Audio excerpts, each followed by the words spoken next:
Good afternoon, folks.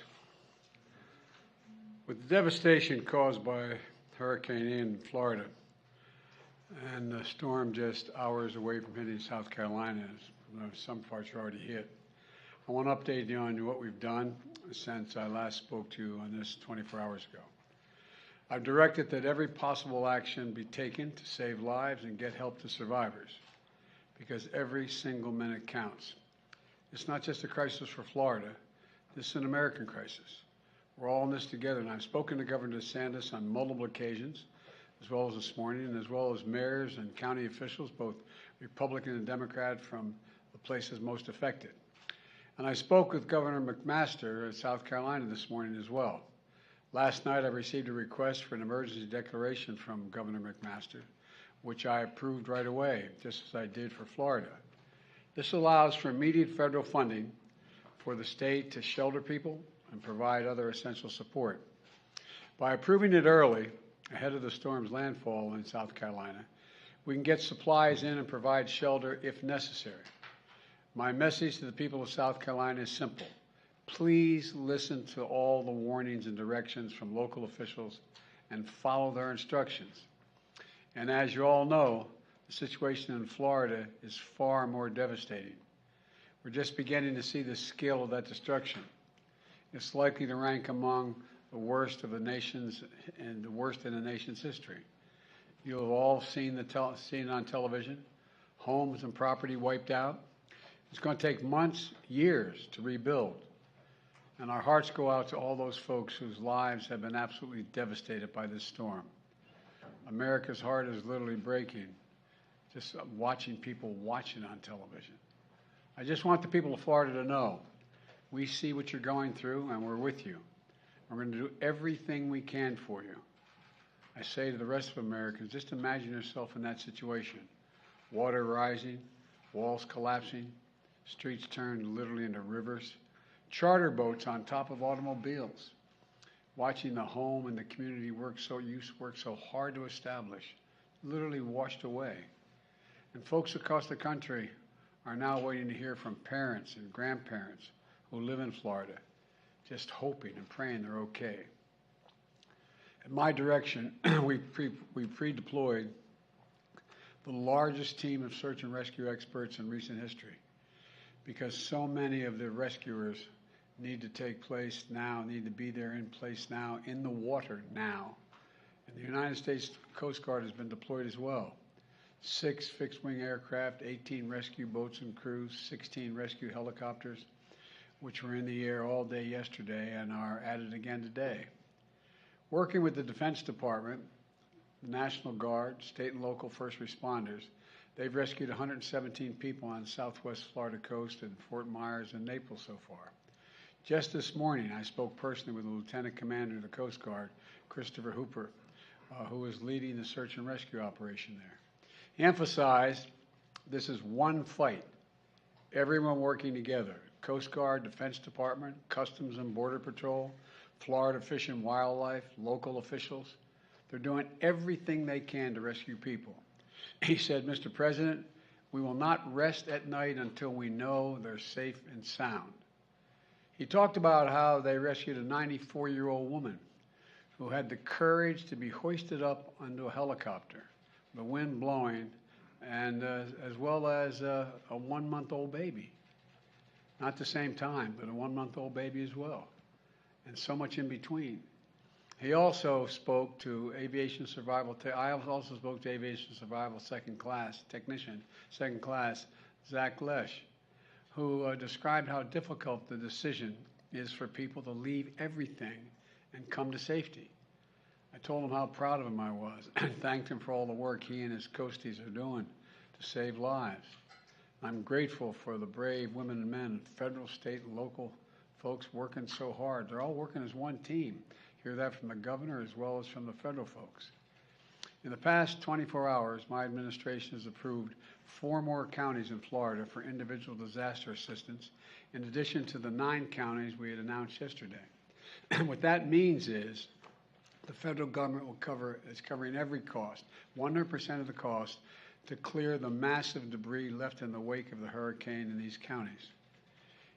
and all needs to be cleared out for communities to begin the hard work of trying to get back on their feet. That declaration also means that we will cover all the extra costs for emergency personnel who are saving lives and providing for public safety.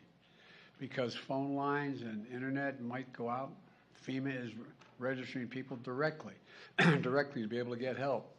They're setting up disaster recovery centers and shelters all across the state so we can get survivors registered for the help they need as quickly as they can possibly get it. And if you can't get to a center, we're sending out mobile teams into communities to meet people where they are. Getting the power back on is also critical. I want to recognize, and this is, I think, impressive, 44,000 utility workers and restoration personnel from 33 states and the District of Columbia who are working around the clock to help get power back on for millions of Floridians who've lost it. I've ordered more than 400 personnel from the Army Corps of Engineers to Florida with more than 250 generators to enable power supplies for key locations like hospitals and shelters. And last night, my Homeland Security Advisor met with the electric sector leaders to ensure that they're coordinating with owners and operators of the grid so nothing will stand in the way of getting the power back on. Yesterday, I was briefed by the leaders of FEMA, the Coast Guard, the Army Corps of Engineers, and other organizations that are at the tip of the spear right now. I directed them to provide me with information on where housing and health facilities and power and cell service and other critical infrastructure has been most affected so we can prioritize and focus our efforts and expand them where the help is needed the most. In addition to what we're doing for Florida and South Carolina, we remain focused on recovery efforts in Puerto Rico as well. And I will say it as long as we're going to stay with it and stay at it as long as it takes. I spent a lot of time with people in the aftermath of disasters. I have immense gratitude for the first responders and emergency crews who always show up no matter what. At times like these, Americans come together. They put aside politics. They put aside division. And we come together to help each other. Because we know if it were us who just lost our homes or a loved one, we'd hope people would show up to help us as well. Red Cross volunteers as far away as Oregon and the Dakotas, and utility workers from Minnesota and Nebraska and Vermont have traveled to Florida in the past few days to help do whatever they can. That's America. That's who we are. We're going to keep doing everything we can, and we'll do it as the United States of America. So God bless all of you who are hurting. May God protect the troops and all those brave souls risking their lives and fellow Americans. I want to say one more thing. I want to also speak to Mr. Putin's remarks this morning. You know, America and its allies are not going, let me emphasize, are not going to be intimidated, are not going to be intimidated by Putin and his reckless words and threats. He's not going to scare us, and he doesn't, or intimidate us. Putin's actions are a sign he's struggling. The sham referenda he carried out and this routine he put on, don't worry, it's not on there if you're looking, okay? The sham routine that he put on this morning that's showing the unity and, you know, as people holding hands together. Well, the United States is never going to recognize this.